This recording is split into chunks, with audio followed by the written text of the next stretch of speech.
Hello guys, very good morning. तो आज हम बाइसेप्स के बारे में बात करेंगे।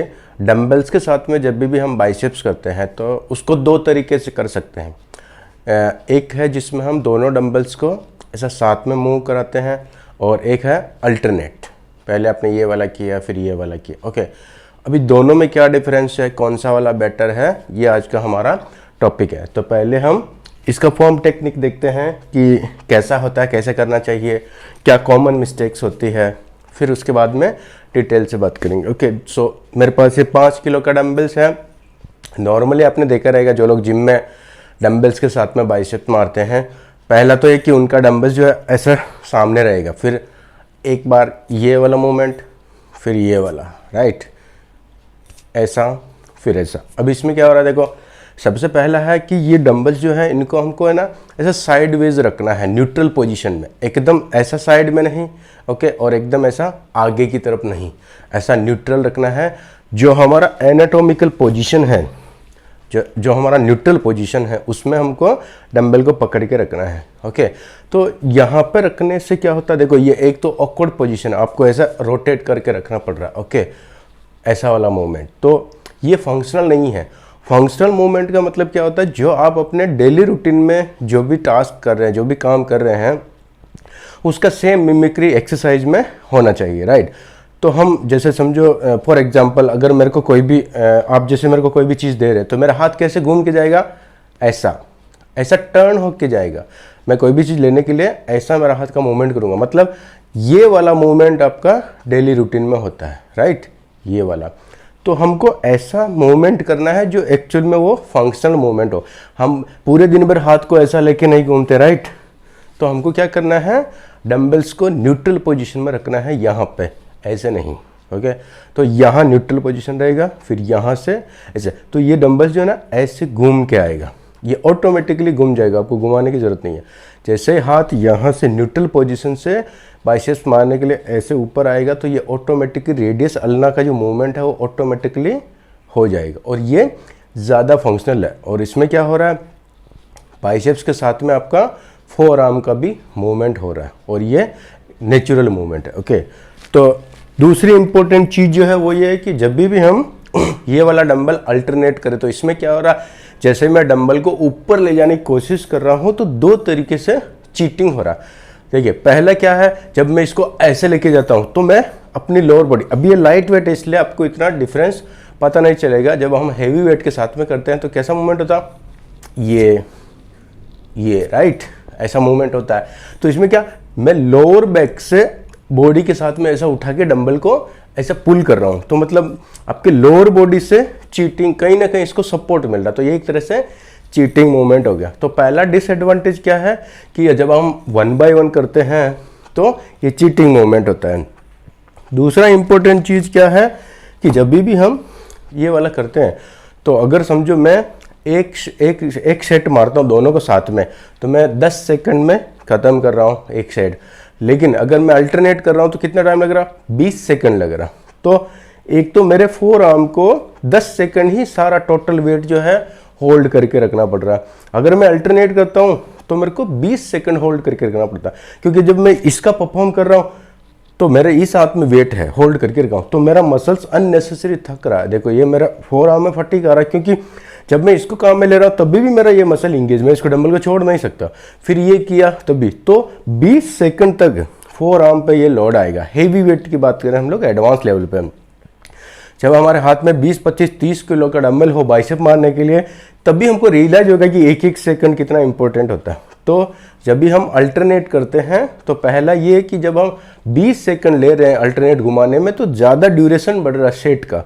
और जब भी एक्सरसाइज में सेट का ड्यूरेशन बढ़ता है तो क्या होता है, फटीगनेस ज़्यादा आता है। वो ऐसा क्यों कि जब हम मसल्स को कहीं पे भी, पूरी बॉडी में कोई भी मसल्स को हम यूज करते हैं, तो वहाँ पे बहुत सारा बाई प्रोडक्ट निकलता है, ऐसे अलग अलग टाइप के केमिकल्स। तो वो केमिकल्स क्या करेगा, उधर का पीएच लेवल बढ़ा देगा। मतलब जो एंजाइम्स मसल को काम कराने में जो एनर्जी दे रहा है, वो एंजाइम एक पर्टिकुलर एटमॉस्फेयर पे काम करता है, लेकिन अगर उसका पीएच लेवल डिस्टर्ब हो जाएगा तो वो उतना फंक्शनिंग नहीं करेगा।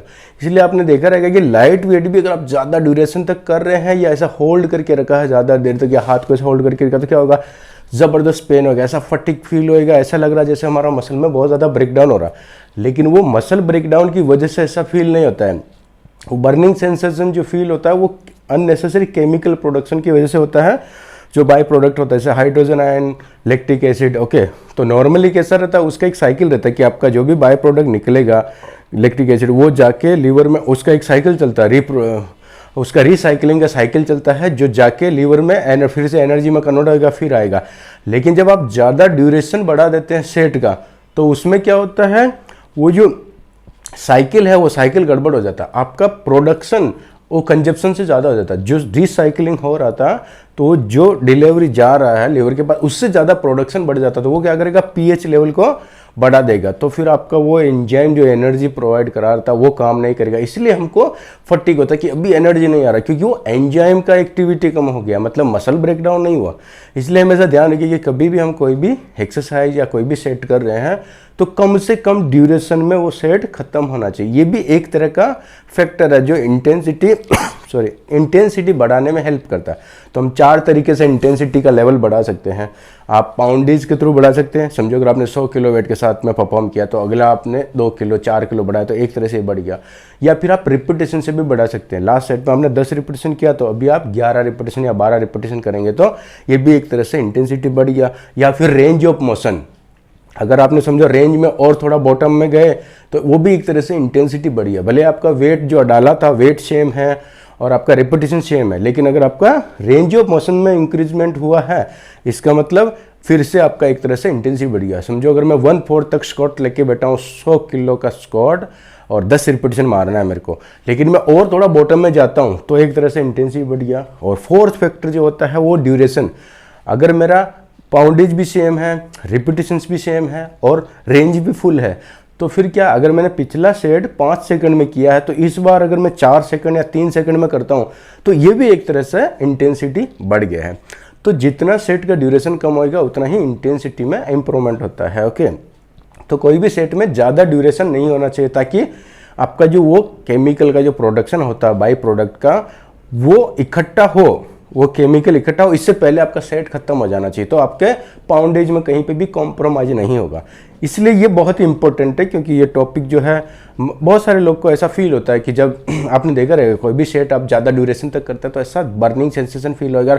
10 किलो के डंबल में भी 50 किलो के जैसी फीलिंग आती कि वाह इतना हेवी है, लेकिन वो जो एक्चुअल में जो प्रोसेस है वो डिफरेंट है, उसमें ब्रेकडाउन नहीं हो रहा। इसीलिए आपको जब भी आप बाइसेप्स का सेट मारते हैं, तो अल्टरनेट नहीं करेंगे, अल्टरनेट की बजाय उसको दोनों को साथ में करेंगे, क्योंकि ये आइसोलेटेड मूवमेंट, यहाँ पे कुछ भी अलग से बेनिफिट नहीं है। आपको अल्टरनेट करने का अलग से कोई बेनिफिट नहीं। समझो अगर आप कोई ऐसी एक्सरसाइज कर रहे हैं जो बाइलेटरल है, मतलब एक ही ऑब्जेक्ट को साथ में मूव करा रहे हैं, चाहे लोअर लिम्ब से चाहे अपर लिम्ब से, लेग्स का वर्कआउट कर रहे हैं या फिर आप हाथ का, अगर दोनों हाथ मिलके एक ऑब्जेक्ट जो बाइलेटरल ऑब्जेक्ट है उसको अगर धक्का मारे, वहां पे अगर आप एक एक हाथ सिंगल हाथ यूज कर रहे हैं, तो समझ में आता है, क्योंकि वहां पे क्या हो रहा है, आपको बेनिफिट मिलेगा, आइसोलेटरल वाला बेनिफिट मिलेगा कि ये इंडिविजुअल मूवमेंट काम कर रहा है, तो वो जो सिमेट्रिकल डेवलपमेंट होगा। लेकिन यहाँ पे आप जब एक लिम्ब को काम कर रहा है, तो दूसरा लिम्ब ऑलरेडी इंगेज है, वो रेस्ट नहीं कर रहा है, इसीलिए आपको ये साथ में करना है। तो पहली चीज़ ये कि दोनों डंबल को साथ में करना है। बाइसेप्स जब भी आप करते हैं, ये वाला मूवमेंट इंडिविजुअल नहीं होना चाहिए। अब क्यों नहीं होना चाहिए, आपको रीजन पता चल गया। पहला ये कि ड्यूरेशन बढ़ जाएगा तो फटीगनेस ज़्यादा फील होगा, क्योंकि वो केमिकल की वजह से। ओके, दूसरा, जब हम सिंगल करते हैं तो क्या होता है, बॉडी से चीटिंग होता है। अगर समझो वेट नहीं जा रहा है, तो हम ऐसा कैसे झुक के एकदम फेंकते हैं वेट को ऐसा की तरफ, इसका मतलब क्या है कि हमको कहीं और मसल से सपोर्ट मिल रहा है, जबकि वो नहीं।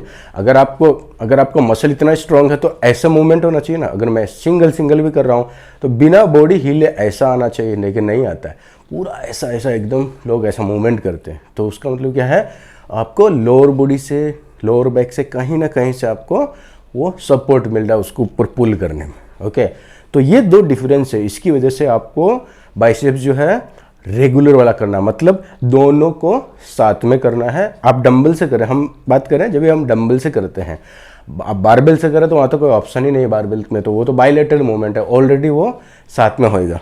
और अभी इसका फॉर्म टेक्निक कैसा रहेगा उस पर बात करते हैं। तो एक चीज़ आपको ध्यान में रखेंगे, जब भी डंबल, नॉर्मली लोग डंबल को ऐसा पकड़ते हैं राइट सेंटर में, लेकिन आपको क्या करना है, डंबल को टॉप से पकड़ना है, सेंटर में नहीं, टॉप से पकड़ना है। तो उससे क्या होगा, ये हम जैसे समझो ये मेरा न्यूट्रल पोजीशन है, मैं यहाँ से जैसे डंबल को ऊपर लेके जा रहा हूँ ऐसा वापस नीचे, तो इसमें क्या हो रहा है, ये देखिए डंबल को मैंने ऊपर से पकड़ा है, तो अभी क्या हो रहा है, जब भी मैं अपने हाथ को ऐसे लेके जा रहा हूँ तो ये जो घुमाते टाइम ऐसा, ये जो आपका सुपिनेशन प्रोनेशन का जो मूवमेंट हो रहा, यहाँ पे भी कोई ना कोई मसल है जो काम कर रहा है। जैसे हमारा फोर आर्म का फ्लेक्सर एक्सटेंसर मसल है, वो ऐसा घुमा रहा है इसको, तो उससे क्या हो रहा है, देखो ये ओके, तो उससे क्या हो रहा है कि मेरा ये मसल को भी ट्रेनिंग मिल रहा है, ये मसल को भी लोड आ रहा है, इसमें भी ब्रेकडाउन हो रहा है। वो कभी होएगा जब आप डंबल को टॉप से पकड़ेंगे, सेंटर से पकड़ेंगे तो क्या होगा, जब समझो अगर देखो ये 5 किलो का डंबल है, तो इससे मेरे बाइसेप्स पे तो लोड आ रहा है, लेकिन ये घुमाते टाइम फोर आर्म पे इस पे लोड नहीं आएगा। क्यों? क्योंकि मैंने डंबल को बीच से पकड़ा है, सेंटर से पकड़ा है। तो इसमें क्या हो रहा, समझो अगर डंबल 5 किलो का है, मैं इसको आधा करता हूँ तो 2.5 किलो का हो गया, तो 2.5 किलो वजन ऊपर की तरफ है, 2.5 किलो नीचे की तरफ। तो अगर मैं इसको घुमाने में 2.5 किलो का सपोर्ट ये ले रहा हूँ, रेजिस्टेंस ले रहा हूँ कि 2.5 किलो का लोड आएगा मैं जब घुमाऊंगा, लेकिन ऊपर का जो 2.5 किलो है वो क्या कर रहा है, इसको सपोर्ट कर रहा घुमाने में, तो वेट का काउंटर पार्ट हो रहा, मतलब 2.5 किलो से मैं चैलेंज दे रहा हूँ घुमाने में, 2.5 किलो इसको सपोर्ट कर रहा, तो वेट 0 हो गया। तो इसलिए आपको क्या करना है, डंबल को थोड़ा टॉप से पकड़ना है जब भी बाइसेप्स करें।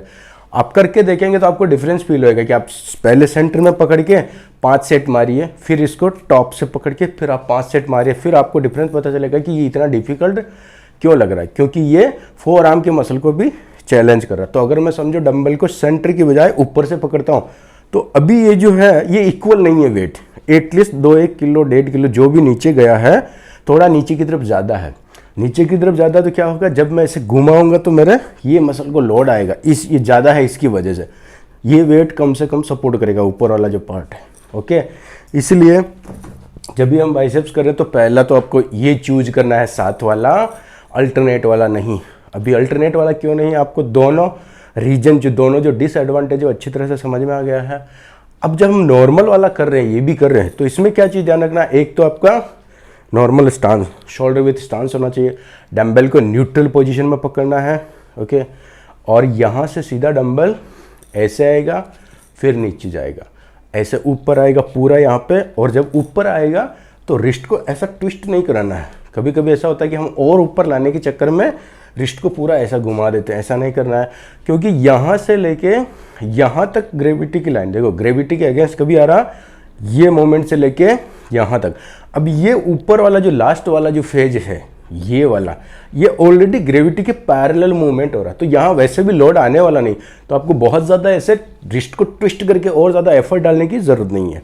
ऐसा न्यूट्रल जितना यहाँ पे आ जाए ऊपर बस बहुत है, बहुत ज़्यादा दबाने की ज़रूरत नहीं है। दूसरा, जब ये नीचे जा रहा है तो इसको एकदम ऐसा कोलैप्स नहीं होना चाहिए। ओके, जैसे ऊपर कैसा आपने कंट्रोल के साथ लिया, वैसे यहाँ पर भी कंट्रोल के साथ, ज़रा सा भी बॉडी का मूवमेंट नहीं होना चाहिए, ऐसा कोलैप्स नहीं होना चाहिए।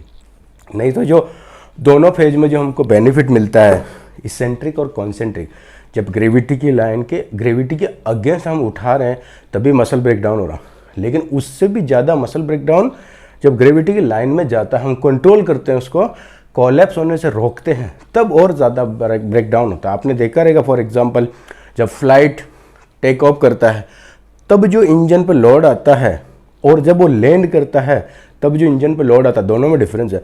जब उसको लैंड कराना रहेगा तब भी इंजन पर ज़्यादा लोड आता है, क्योंकि ग्रेविटी के अगेंस्ट उठाना इतना डिफिकल्ट नहीं जितना ग्रेविटी की लाइन में कोलैप्स होने से रोकना।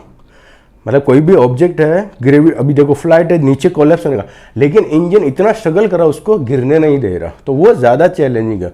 उठाने में कैसा एक रिदम रहता है, लेकिन उसको नीचे ना गिरे उस कंट्रोल में और ज़्यादा पावर चाहिए। तो जब भी हम कोई एक्सरसाइज कर रहे हैं, उसका जो इसेंट्रिक फेज है, मतलब ग्रेविटी की लाइन में जब वेट जा रहा है, तभी वो हमेशा कंट्रोल मैनर में होना चाहिए, एकदम ऐसा कोलैप्स नहीं होना चाहिए। तो जब भी हम बाइसेप्स कर रहे हैं तो मेक श्योर कि जो डंबल पूरा दोनों ऐसा ऊपर गया, वापस जब नीचे आ रहा है तो एकदम कंट्रोल, और ये ऑटोमेटिक घूम जाएगा। आपको ऐसे सोच के घुमाने की, और पूरा यहाँ आने के बाद नहीं घुमाना है आपको। ओके, ऐसा जब ग्रेविटी के अगेंस्ट मूवमेंट हो रहा है तब ये ऑटोमेटिक घूम जाएगा। ओके, तो ये चीज़ आपको ध्यान में रखना। अभी इसमें 5 रिपीटेशन हम करके देखते हैं। तो टॉप से डंबल पकड़ना है, डंबल को न्यूट्रल रखना है, ये आपका स्टार्टिंग पॉइंट है। यहाँ पे ब्रीदिंग चेंज करना है। ओके, सामने देखना है, ऐसे खींच के नेक को दोनों तरफ, डंबल को नहीं देखना है। ओके, पहले सांस लेंगे दोनों साथ में। Again inhale, up down, then exhale. Again inhale, up down, exhale. Again inhale, full deep inhale, full up and control down, then exhale. Inhale, up, down, then exhale. Okay, इस तरह से आपको ध्यान में रखना है कि इसका स्टार्टिंग पॉइंट है ब्रीदिंग का, वो भी नीचे होना चाहिए, क्योंकि अगर यहाँ ब्रीदिंग का स्टार्टिंग पॉइंट रखेंगे तो क्या होएगा, यहाँ पे वेट को होल्ड, जब हम वेट को होल्ड कर रहे हैं तभी मसल इंगेज है, तो अननेसेसरी मसल में थकावट आएगा। तो क्या होएगा, आपको क्या करना है, नीचे की तरफ स्टार्टिंग पॉइंट रखना। तो यहाँ पे क्या, जैसे आपका डंबल नीचे गया, अभी आपके बाइसेप्स को या डंबल को होल्ड करके जरूरत नहीं, ये न्यूट्रल पोजीशन में आ गया, तो मसल रिलैक्स हो गया। तो आप ज़्यादा देर तक आप यहाँ रोक सकते हैं ब्रीदिंग स्विच करने के लिए, क्योंकि ब्रीदिंग स्विच करने के लिए ज़्यादा टाइम ले सकते हैं आप यहाँ पे। अगर आप यहाँ पे होल्ड करके रखें तो इधर ब्रीदिंग स्विच करने में जो टाइम जा रहा है उसी टाइम पे आपका मसल अननेसेसरी थक रहा। तो अगर आपने समझो 1 सेकंड या 2 सेकंड भी लिया ब्रीदिंग के लिए, 3 सेकंड लिया, तो 10 रिपीटेशन मार रहे हैं, तो 10 × 3 मतलब 30 सेकंड आपने अननेसेसरी उसको थका दिया। तो ये छोटी छोटी चीज़ें अभी पता नहीं चलता, लेकिन आप सोचिए अगर मैं आपको बोलूँगा ये 5 किलो डंबल को ऐसा होल्ड करके 30 सेकंड पकड़ के रखे तो बहुत ज़्यादा चैलेंजिंग हो जाएगा। इसको बहुत ज़्यादा एनर्जी चाहिए यहाँ होल्ड करके, तो लेकिन यहाँ पे दिखता नहीं है कि आप 1-1 सेकंड होल्ड करके रखें, पर वो कहीं ना कहीं आपकी मसल्स को थका रहा है, मतलब आपका पाउंडेज में कॉम्प्रोमाइज़ हो रहा है। तो आपको ऐसे छोटी छोटी चीज़ें ध्यान में रखना है कि कहाँ से एनर्जी बचा सकते हैं, कहाँ अननेसेसरी एफर्ट जो है उसको स्किप कर सकते हैं, कि ज़रूरत नहीं है तो क्यों अपना एनर्जी और टाइम उसमें वेस्ट करें। तो इस तरह से तो ये जो बाइसेप्स है, हमेशा अब जब भी आप डंबल के साथ में करते हैं, बाइसेप्स में कौन से वेरिएशंस लेने हैं, कितने वेरिएशंस लेने हैं, ये हमने एडवांस लेवल का जो वर्कआउट चार्ट बनाया था उसमें दे रखा है। तो आप बैक बाइसेप्स की प्लेलिस्ट में जाके देखेंगे कि बाइसेप्स के वेरिएशन कौन कौन से हैं, कौन सा अच्छा है, सबसे ज़्यादा इफेक्टिव कौन सा है, आपको एडवांस लेवल के वर्कआउट में कौन सा ऐड करना है, तो वो आप सारा उधर देखेंगे तो आपको समझ में आ जाएगा कि वर्कआउट का चार्ट कस्टमाइज कैसे करते हैं। ये सिर्फ एक डेमो था कि जब अगर आप बाइसेप्स डंबल के साथ में चूज कर रहे हैं तो किस तरह से आपको बाइसेप परफॉर्म करना है, डंबल के साथ बाइसेप कर रहे हैं तो कैसे करना है, कॉमन मिस्टेक क्या है, किस उसको अवॉइड करके कैसे उसको इफेक्टिव बना सकते हैं, इससे रिलेटेड ये टॉपिक था। ओके गाइज, तो इसमें आपको कोई भी कन्फ्यूज़न रहेगा तो मेरे को कमेंट बॉक्स में बताइए, फिर हम उस पर और डिटेल से डिस्कस करेंगे। Thank you guys.